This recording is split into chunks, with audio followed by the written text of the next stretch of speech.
¿Qué hacemos cuando nos alcanzan nuestros errores? ¿Qué hacemos cuando estamos atrapados en el pecado? ¿Qué es lo que quiere Dios que sepas cuando eso sucede en tu vida? Cuando miras para atrás y ves que por tus equivocaciones heriste a muchas personas. Por tus equivocaciones te heriste a ti mismo o a ti misma. Y a veces esas equivocaciones te llevaron a un callejón que pareciera que no hubiera salida. Hoy vamos a hablar de Jesús, como siempre lo hacemos. Pero quiero decirte que Jesús es un problema. Y Jesús específicamente es un problema para aquellos que vamos a la iglesia. Jesús es un problema para aquellos que estamos en una tradición religiosa. Y a veces parece esto una paradoja, sería. Porque decimos a veces, pero ¿por qué? Si Jesús es un problema para los que vamos a la iglesia, ¿por qué tenemos que ir a la iglesia? Y justamente algo que siempre decimos es que la iglesia sin Jesús termina siendo una trampa. Pero cuando en la iglesia está Jesús, es el mejor invento que hay en esta tierra. Y por eso hoy voy a hablar y voy a repasar con ustedes un episodio que está registrado en Juan capítulo 8, versículos 1 al 5, que es muy conocido. Que dice así: pero Jesús se fue al monte de los olivos por la mañana y por la mañana volvió al templo. Y todo el pueblo vino a él. Y sentándose les enseñaba.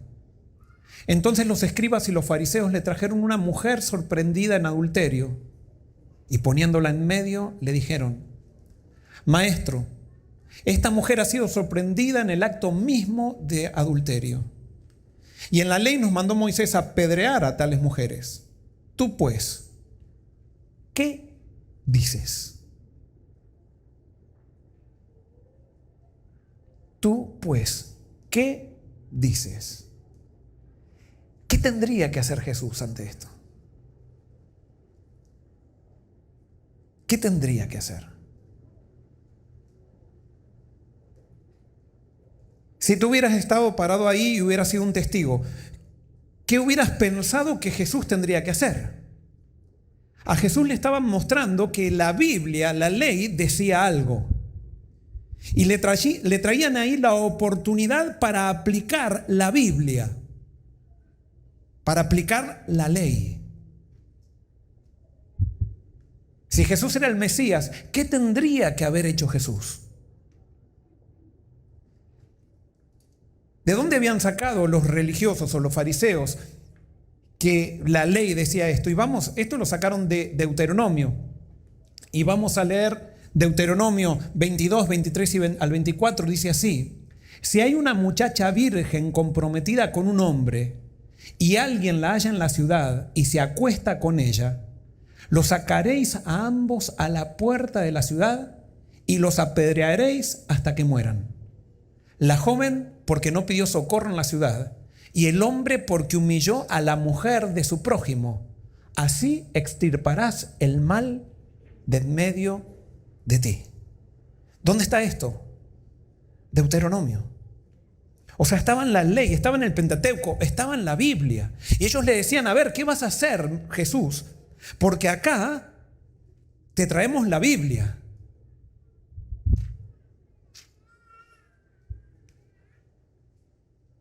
¿Qué tendría que hacer Jesús?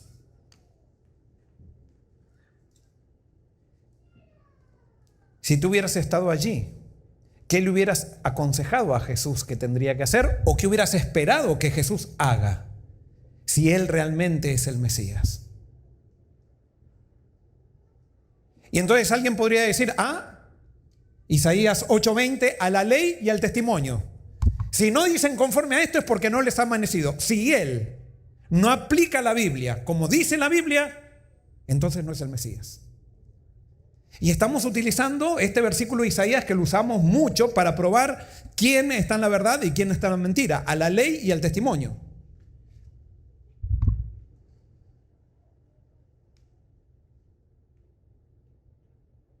Sigue diciendo Juan 8:6. Esto decían para probarlo, para tener de qué acusarlo. A los fariseos no les interesaba la verdad o lo correcto. Les interesaba acusar a Jesús. Porque todo fariseo tiene un problema con Jesús. ¿Y cuál es el problema que tiene el fariseo con Jesús? El problema que tiene el fariseo con Jesús es que Jesús muestra quién es Dios.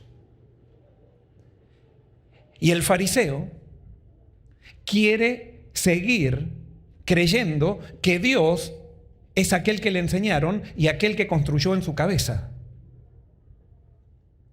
Y no quiere recibir una revelación de Dios que venga directamente por una persona, sino que él quiere aferrarse a la tradición, quiere aferrarse a lo que le enseñaron, quiere aferrarse a lo que dice la iglesia, pero no quiere renunciar a su visión de Dios por una revelación de Jesús.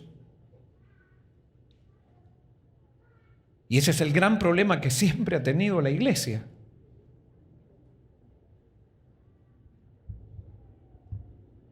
Quedarse con lo que piensa que Dios es o aceptar la revelación de Dios que viene a través de Jesús. Leer la Biblia como a mí me enseñaron a leerla o leer la Biblia a través de cómo Jesús enseñó la Biblia. Y históricamente se ha demostrado que las iglesias prefieren quedarse con las ideas de Dios antes que descubrir a Dios mismo.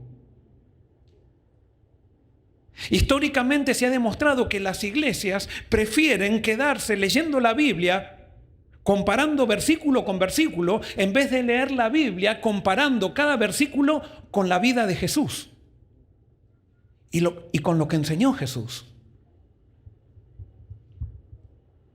Esto decían para probarlo, para tener de qué acusarlo.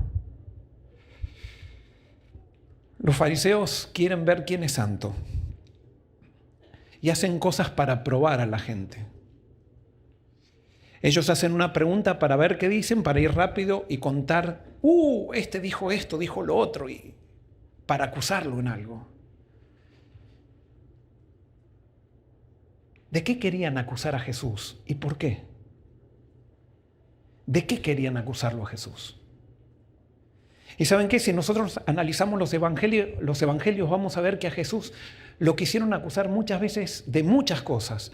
Y a veces nosotros cuando leemos los evangelios, simplemente los leemos en una perspectiva de 2000 años atrás, pero no aplicamos el evangelio a estos días.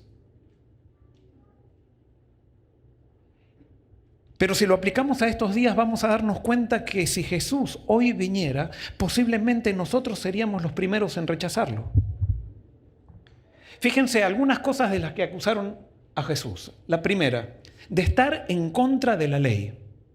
O sea, estar en contra de la Biblia. La Biblia para el pueblo judío, la ley era la Biblia, lo que es la Biblia para nosotros. Entonces, lo acusaban a Jesús de estar en contra de la Biblia, porque la Biblia decía que había que apedrear, pero Jesús decía, no la vamos a apedrear. La Biblia decía a la ley y al testimonio, y Jesús no aplicaba la ley en ese caso. Entonces, ¿cómo podían evaluar si Jesús era el Hijo de Dios si a la ley y al testimonio parecía que no se cumplía? Y Jesús, quiero decirte, no estaba en contra de la ley. Jesús vino a interpretar la ley y estuve por encima de la ley. Y voy a hacer simplemente una aclaración con esto. Cuando un pueblo, no un pueblo espiritual, sino un pueblo civil, se reúne o se funda, necesita leyes. ¿Y por qué necesitan leyes los pueblos? ¿Por qué? Porque los seres humanos somos pecadores. Y como somos pecadores, necesitamos una contención legal que nos limite nuestras acciones malas. Las leyes son necesarias para aquellos que no tienen un corazón transformado, para aquellos que tienen que ser controlados porque si no hacen cosas malas. La ley no es dada para los buenos, la ley es dada para los pecadores. Y por eso Dios dio una ley, porque somos todos pecadores. Pero la ley no soluciona el problema del corazón. La ley simplemente contiene el pecado, limita la maldad, pero no transforma a nadie. Y por eso, guardando la ley, nadie se va a salvar. Nadie se va a salvar porque la ley simplemente limita el mal. Donde hay corazones transformados, donde el Espíritu Santo entró en el corazón de la gente, no es necesaria una ley. No es necesaria. Porque todos hacemos, si tenemos al Espíritu Santo en nuestro corazón, hacemos lo que es correcto, porque imitamos a Jesús. Y porque no pudiéramos vivir de otra manera, porque hemos descubierto que realmente allí está la verdadera felicidad. Pero las personas que no tienen la ley en su corazón, o sea, que no tienen a Jesús en su corazón, las personas que no están transformadas, que no han nacido de vuelta, necesitan una ley que les diga esto se puede, esto no se puede, hasta aquí se puede, hasta aquí no se puede.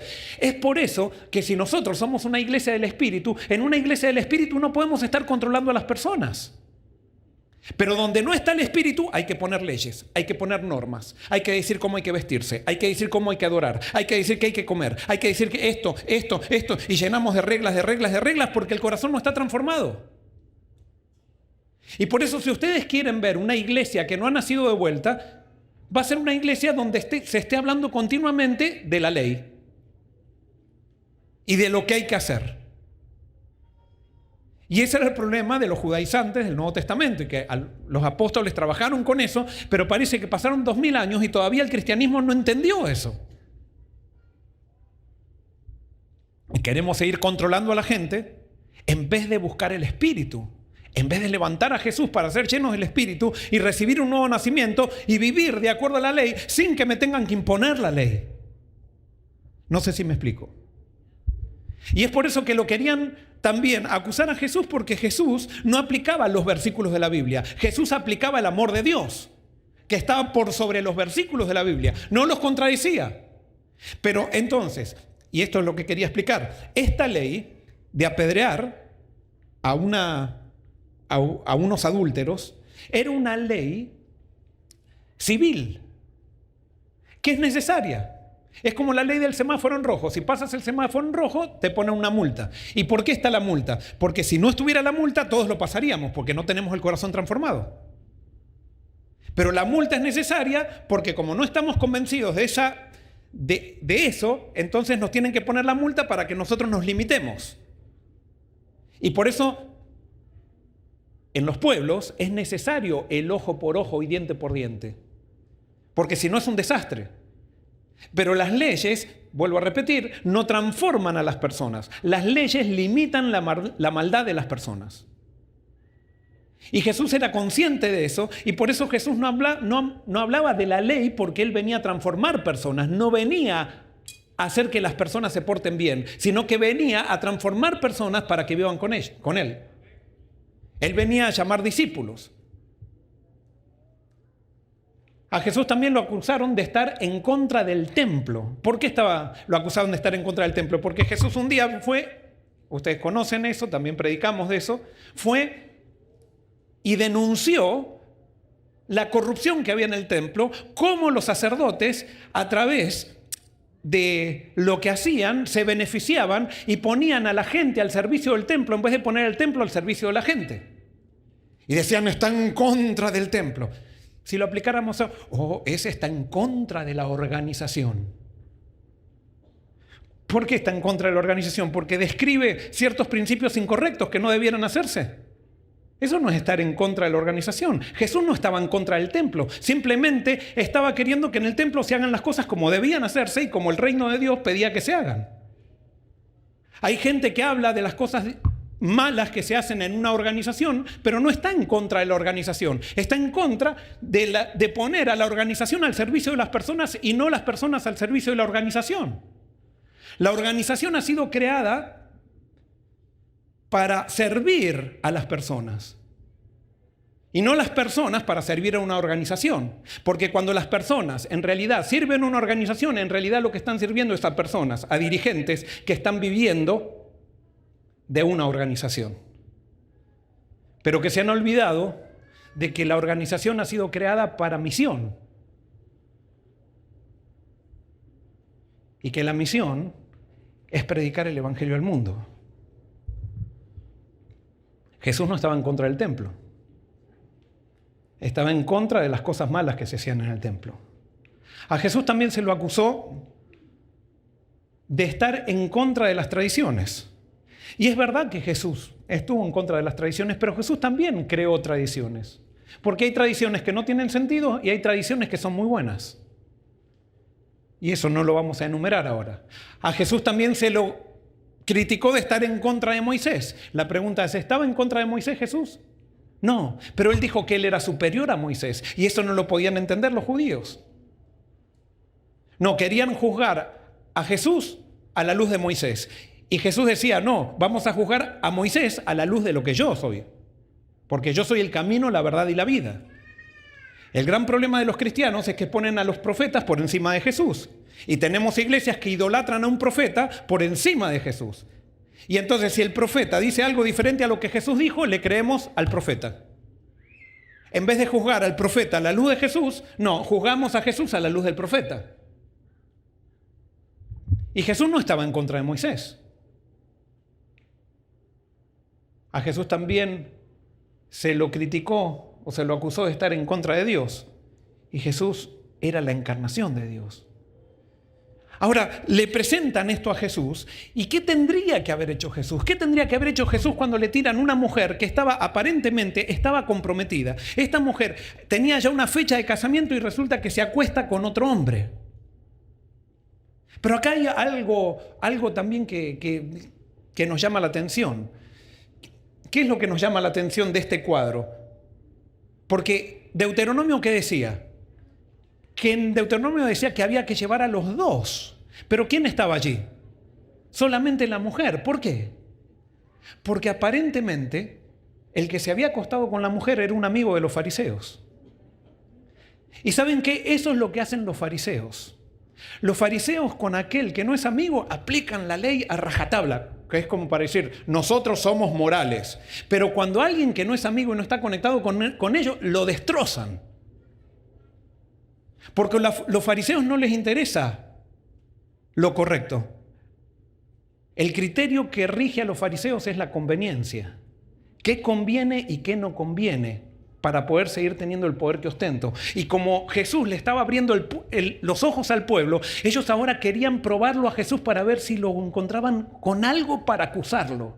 Y ahora traen a esta chica que había sido iniciada por un fariseo, pero la traen a ella sola. Y entonces dicen, no, es que ella fue la provocativa. Él fue una víctima de ella.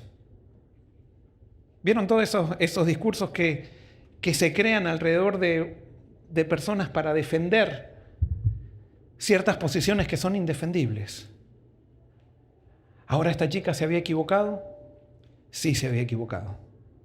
Y se había equivocado muy feo. Ella estaba comprometida y no sé cómo fue, pero terminó acostada con un fariseo.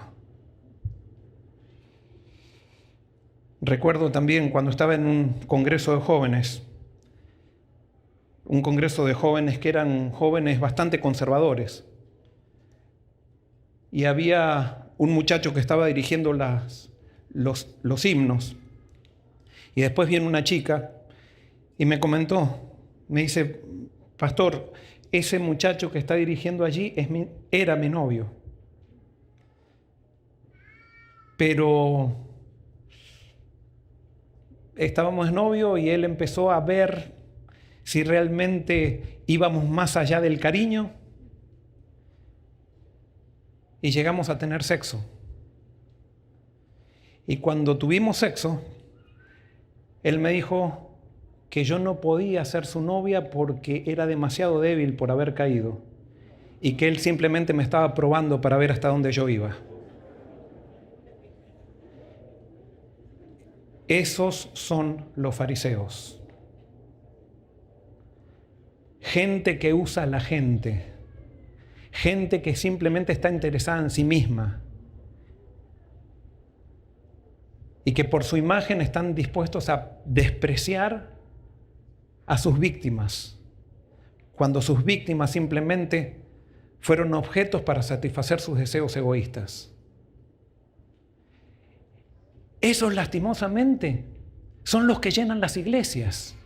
Y vuelvo a repetir, hermanos, yo no estoy en contra de las iglesias, pero cuando en las iglesias no está Cristo, las iglesias se transforman en un nido de víboras. Y por eso la solución es Cristo. La solución es entender el Evangelio. Ahora, ¿qué tendría que haber hecho Jesús si esta chica realmente era culpable? Si esta chica, había entrado ¿cómo podríamos decir? Estaba descripta en lo que Deuteronomio decía que había que hacer con alguien que había que apedrear. ¿Qué haría Jesús? ¿Jesús iba a seguir la Biblia o había algo superior a la Biblia? Y antes de eso quiero hacer una aclaración en esto. La pregunta es, ¿a qué vino Jesús a este mundo? Pregunto, ¿a qué vino Jesús a este mundo? ¿A qué vino? ¿A qué vino? Sí, pero vino para salvar, tenía que hacer algo antes de salvar. Muy bien, Jesús vino para revelar al Padre. Y entonces quiero aclarar esto porque entonces esto es muy importante. En Juan 5:19 dice, respondió entonces Jesús y les dijo, estamos en otro pasaje ahora, dice, de cierto os digo, no puede el Hijo hacer nada por sí mismo, sino lo que ve hacer al Padre. Todo lo que el Padre hace, también lo hace el Hijo igualmente. O sea que cuando Jesús hacía algo, Él estaba mostrando que el que lo estaba haciendo era Él, pero Él era, ¿qué era? Era la extensión del Padre. Me gusta, la otra vez con Alex estábamos hablando y él me decía, Jesús era el avatar de Dios. O sea, todo lo que Jesús hacía es lo que Dios hace. No era que Jesús simplemente interpretaba lo que el Padre hacía, no. Jesús hacía lo que Dios haría. Lo que Dios el Padre haría. Y esto es importantísimo. ¿Por qué? Porque ahora Jesús, si va a hacer algo, Él va a mostrar lo que hace ¿quién? Lo que hace el Padre. Juan 1, 16 al 18 dice, de su plenitud recibimos todos, y gracia sobre gracia, porque la ley fue dada por medio de Moisés, pero la gracia y la verdad vinieron por medio de Jesucristo. Y ahí hago un alto, porque fíjense que Juan dice que la ley fue dada por medio de Moisés, que está muy bien, Moisés fue un profeta, la ley está muy buena, pero entonces después introduce como que hay algo que Jesús trajo que es superior a la ley y a Moisés. Y si no entendemos eso, no entendemos nada. Pero la gracia y la verdad vinieron por medio de Jesucristo. La gracia y la verdad están por sobre la ley y por sobre Moisés, porque la gracia y la verdad vinieron a través de Jesucristo. ¿La verdad con respecto a quién? ¿Qué es la verdad? La verdad con respecto al Padre. Y entonces el versículo 18 dice, a Dios nadie lo ha visto jamás. El unigénito Hijo que está en el seno del Padre, Él lo ha dado a conocer. Entonces, ahora tenemos a Jesús que está allí acusado por los fariseos. Le traen la Biblia y le dicen, mira, la ley dice esto, hay que apedrearla. La chica está tirada allí mirando hacia el suelo. Toda la gente mirando porque Jesús estaba enseñando allí a toda la gente. ¿Qué haría Jesús? Y había gente que le decía, Jesús, a la ley y al testimonio. A la ley y al testimonio. Y ya te mostraron lo que dice la ley. Por lo tanto, tienes que hacer eso. Pero entonces Jesús ahora hará lo que el Padre haría en la misma circunstancia. Porque Jesús vino a mostrar al Padre y todo lo que hace Jesús es lo que ve del Padre. Y sigue diciendo el relato, pero Jesús inclinado hacia el suelo escribía en tierra con el dedo. Y como insistieran en preguntarle, se enderezó y les dijo, el que de vosotros esté sin pecado sea el primero en arrojar la piedra contra ella. El templo estaba en construcción todavía. Y por eso Jesús se agacha y comienza a escribir en el polvo. Y ellos cuando veían que Jesús no les prestaba atención, le empiezan a insistir. Y le preguntaban, ¿qué vas a hacer? A la ley y al testimonio, ¿qué vas a hacer? Y Jesús seguía escribiendo. Y entonces la chica estaba allí también mirando hacia el piso, él escribiendo en el piso, y Jesús se para y los mira a estos fariseos hipócritas a los ojos. Y cuando Jesús se para decirte algo, y si eres fariseo, ten cuidado. El que de vosotros esté sin pecado sea el primero en arrojar la primera piedra. Y aquí establece Jesús un principio. ¿Cuál es el principio? Que si hay alguien que tiene derecho a tirar una piedra, ¿quién es? El que no tiene pecado. Por lo tanto, si había alguien que tenía derecho a tirar una piedra, ¿quién era? Era Jesús. Y tenía todo el derecho de hacerlo Jesús. Sin embargo, ¿lo hizo? No. ¿Por qué? Porque Dios, su Padre, tampoco lo haría. A pesar que la ley decía.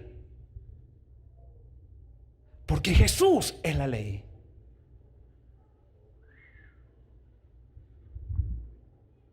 El que de vosotros esté sin pecado sea el primero en arrojar la piedra contra ella. Solamente puede condenar el que no tiene pecado. Solamente, escuchen bien esto porque esto es importantísimo, solamente puede condenar el que no tiene pecado. E inclinándose de nuevo al suelo, siguió escribiendo en tierra. Pero ellos, al oír esto, acusados por su conciencia, fueron saliendo uno a uno, comenzando desde los más viejos hasta los más jóvenes. Jesús seguía escribiendo. ¿Qué escribía Jesús? Según lo que dicen algunos intérpretes, Jesús estaba escribiendo diciendo: vos te acostaste con esta chica tal día, tal fecha, tal hora. Seguía escribiendo: y este que está ahí tiene esto, lo otro. Eso dicen algunos. El dedo que escribió la ley de Dios en la piedra sinaítica ahora estaba escribiendo en las baldosas del templo los pecados tapados de los fariseos. Pero hasta en eso Jesús mostraba amor. Porque él podría haber puesto con su dedo, haber puesto en la baldosa, en la roca, podría haber dejado puestos esos pecados. Y hasta hoy estaríamos yendo a Jerusalén a ver esos pecados y a escandalizarnos de los fariseos. Pero Jesús en su amor escribió en el polvo para que con el primer viento eso se borre. Porque si bien el único que puede condenar es el que no tiene pecado, el que no tiene pecado ha decidido no condenar. Y si el que no tiene pecado, que tiene derecho a condenar, no condena, ¿quiénes somos nosotros para condenar? No, Dios no condena. Fíjense, y en el versículo 9 dice: pero ellos al oír esto acusados por su conciencia. ¿Quién es el que acusa? Somos nosotros. Es nuestra conciencia que nos acusa. Dios nunca nos acusa, nunca. Y quiero eso que nos quede bien en la cabeza: nunca Dios nos acusa. Por más que esta mujer había caído, por más que se había equivocado, por más que cumplía con los requisitos de una adúltera, Dios no condena. Y Él tiene derecho a condenar, pero Él no condena. Es nuestra conciencia que condena cuando nos vamos lejos de Jesús. Cuando nos vamos lejos de Jesús comenzamos a sentir culpa. Y esta gente, al encontrarse con Jesús y no querer ceder a Él, comenzaron a sentir culpa. Y sus conciencias los acusaban. Jesús no los acusaba. Jesús simplemente les dijo, los describió: si no tienes pecado, tira la primera piedra.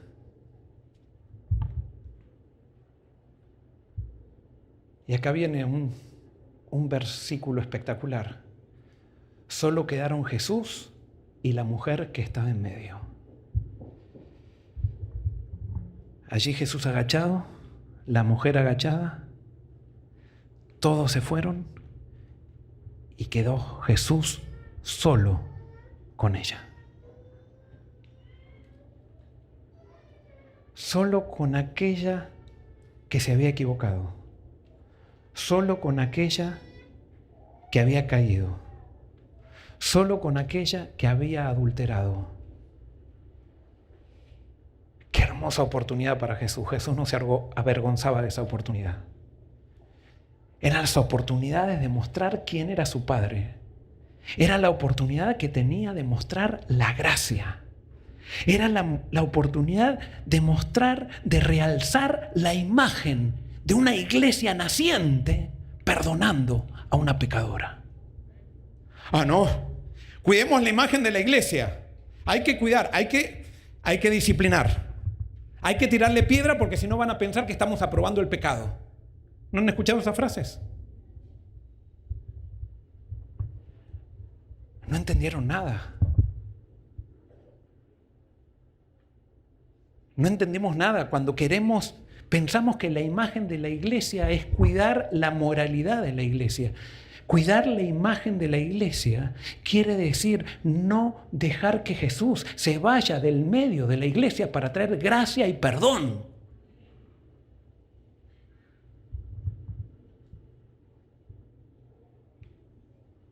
Enderezándose Jesús y no viendo a nadie sino a la mujer, le dijo: mujer, ¿dónde están los que te acusaban? Ninguno te condenó. Ella dijo: ninguno, Señor. Entonces Jesús le dijo: ni yo te condeno.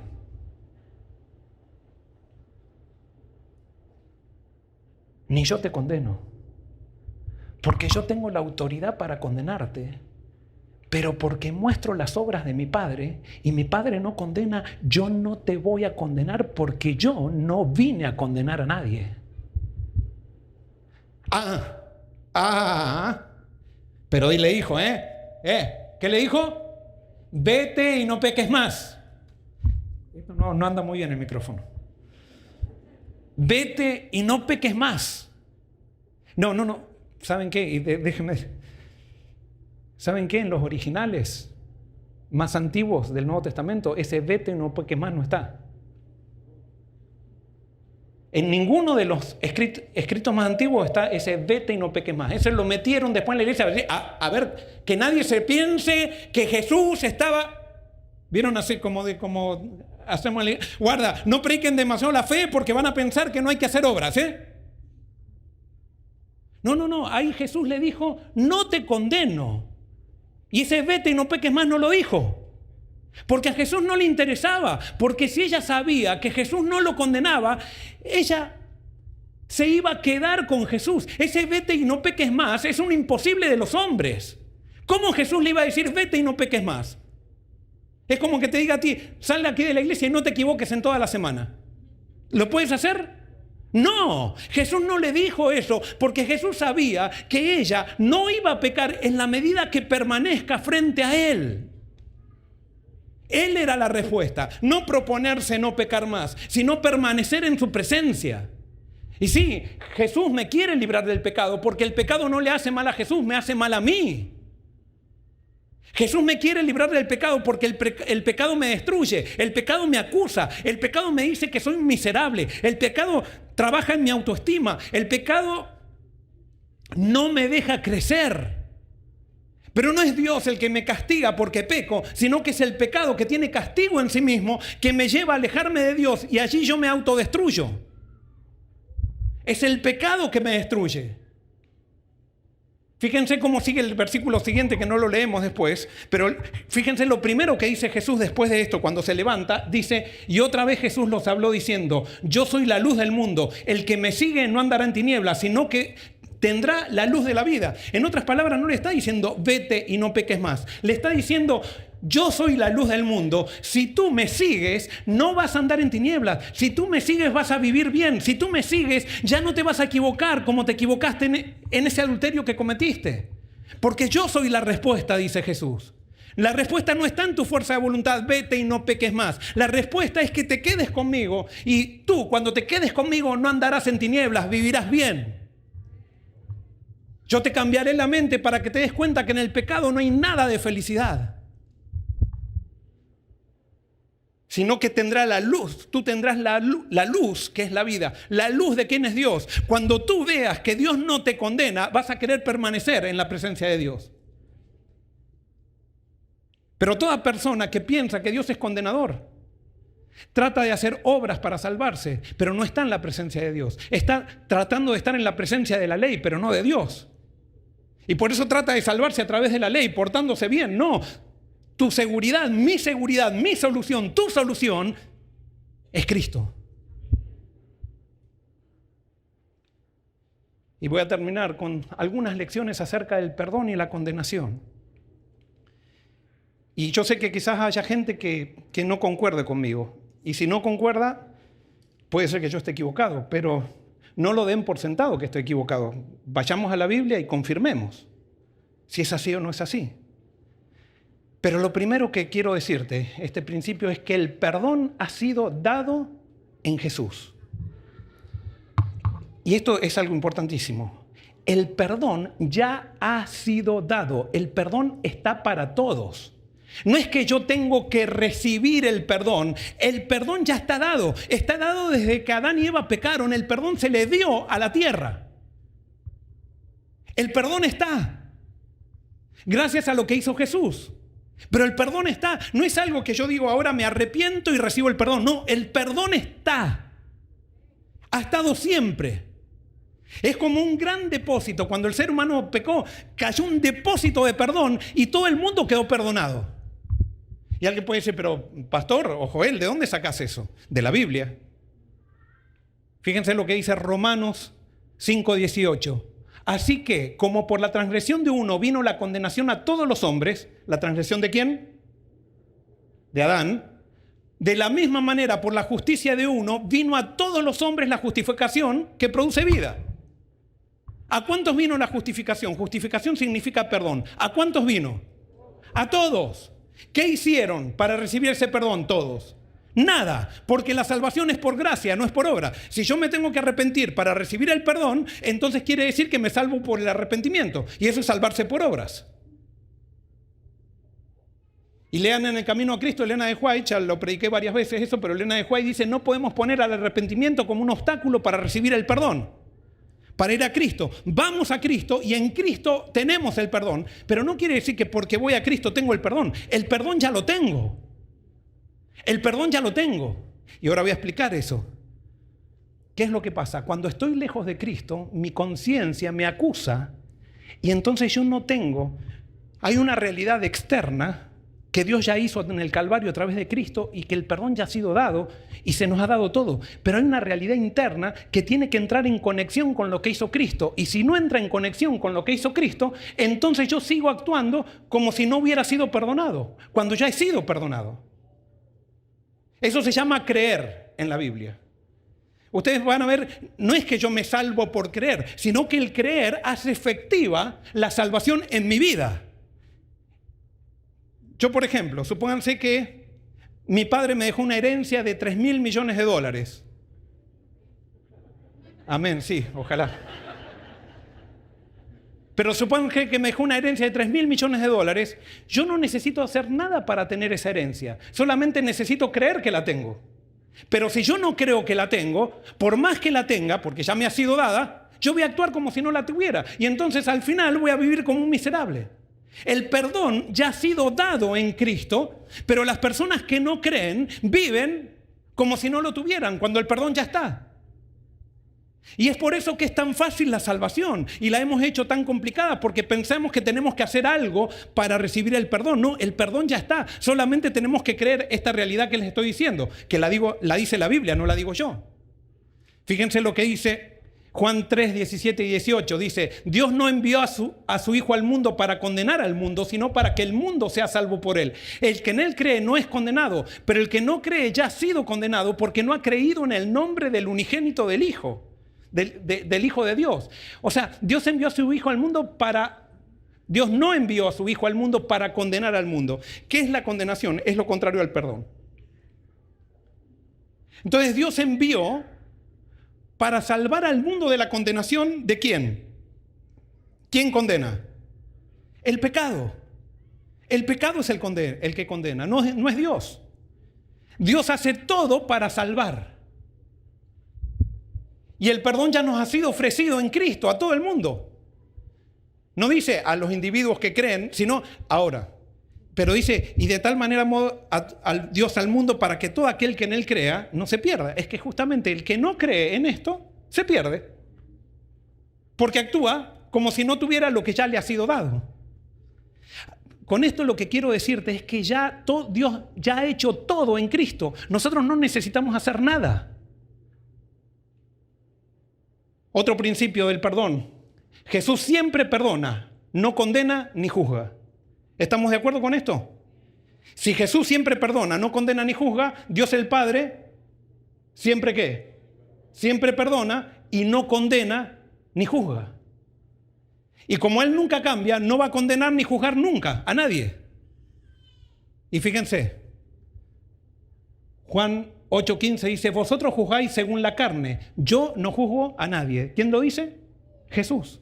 Jesús nunca condena. Él viene para salvar. Ahora, ¿quién condena?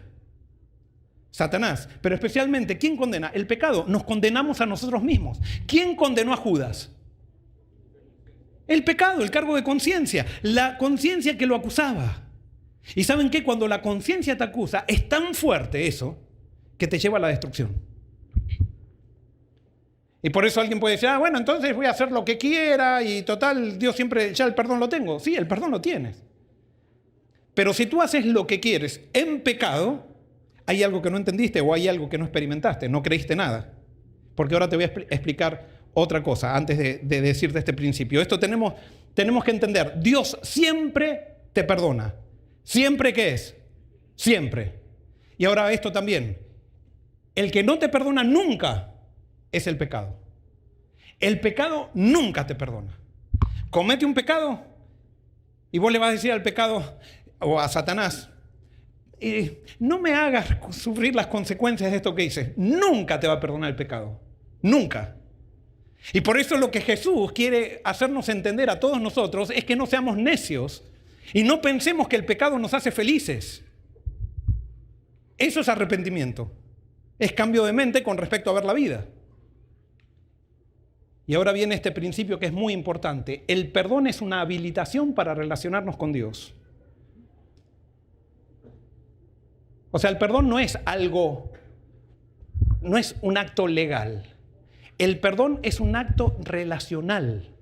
Dios te perdona para que entres en relación con Él, pero no es que te perdono, anda, vete y no peques más, andate. No, te perdono, supónganse, ustedes violaron una ley de tránsito y los para el policía. Y ustedes le piden perdón. Si el policía fuera Jesús, dice, está bien, te voy a perdonar. Pero cuando te perdona, ¿qué hace Jesús? Se sube con vos al auto y se va con vos. Ese es el perdón de Jesús. No es, perdón, andate y vete, no peques más, no pases más. No, si Jesús te perdona, es para relacionarse contigo. Es para que tú te quedes con Él. Si Jesús es el juez y tú vas al estrado y le dices, quiero que me perdones, Jesús dice, sí, yo quiero perdonarte, pero te voy a llevar conmigo a mi casa y vas a vivir conmigo. Ese es el perdón de Jesús. No es, ahora vete y no peques más. El perdón de Jesús es una habilitación para relacionarme con Él. El que no se relaciona con Jesús no recibió ningún perdón. Y el que está en pecado quiere decir que entonces no se relaciona con Jesús y por lo tanto no recibió ningún perdón. A pesar de que el perdón ya está accesible, pero vive como si el perdón no existiera y por eso vive en el pecado. ¿Se entiende? Conclusión. No hay pecado que Dios no esté dispuesto a perdonar. Y por eso cuando Dios perdonó a esta mujer, no le importó si era adúltera, si había dejado al marido. No importa. Dios sabe que somos polvo. Él simplemente le estaba dando el perdón para habilitarla para que ella permanezca en su presencia y no viva más en tinieblas. Y padres, ¿saben qué? Por eso como iglesia nosotros no debemos condenar al que se equivocó hace 5 años o 7 años. Generalmente cuando hacemos eso es porque somos una iglesia llena de fariseos. No, el que está en Cristo está perdonado. El que está en Cristo está perdonado. Y el que está en Cristo ya no quiere vivir en pecado, porque Dios no condena a nadie. ¿Y cómo no voy a querer estar con alguien que no me condena? ¿Cómo no voy a querer estar con alguien que me ama? ¿Cómo no voy a querer estar con alguien que no tuvo en cuenta mi pecado, aunque tenía el derecho de tirarme una piedra? Él tenía el derecho, pero no quiso tirarme ninguna piedra porque me amaba. ¿Quién no quiere vivir con un Dios así? Y quiero terminar diciéndote algo que tenía que ver con el título del sermón. Dios no es que perdona. Él es perdonador. Si Él fuera un Dios que perdona, pero por ahí no perdona. Eso es alguien que perdona. Pero cuando hay alguien que es perdonador, eso quiere decir que es alguien que no puede dejar de perdonar. Es alguien que va a hacer todo lo que tenga que hacer para habilitarte y estar en relación con Él.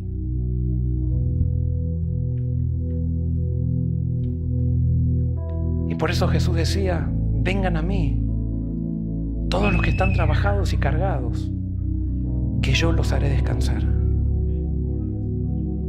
El perdón ya ha sido ofrecido en Cristo desde la fundación del mundo. Jesús te invita, no importa si te has equivocado, no importa si has adulterado, no importa si tu pasado ha sido totalmente una sucesión de malas decisiones y desastres. Hoy Jesús dice, ven a mí y conmigo tienes el perdón. Porque yo te amo. Yo te entiendo. Yo vine para salvar, no para condenar. Yo vine para que entiendas que el pecado no te trae felicidad. Yo vine para que seas fiel por decisión propia. Y no porque hay una iglesia que te está controlando qué es lo que tienes que hacer o no. La iglesia final va a ser una iglesia de perdonados. Dice que los 144,000 van a ser personas que han lavado sus ropas en la sangre del Cordero. Eso quiere decir que son personas que creyeron que el perdón ya ha sido dado desde siempre. Y que solamente tienen que creerlo y aceptar ese perdón que ya ha sido dado para relacionarse con Jesús. Y todo aquel que esté en Jesús ya no andará en tinieblas, porque tiene la luz que vino a mostrar Cristo, que el Padre es bueno, que Él nos condena, que Él no nos condena, nos ama y nos salvará. Que Dios los bendiga.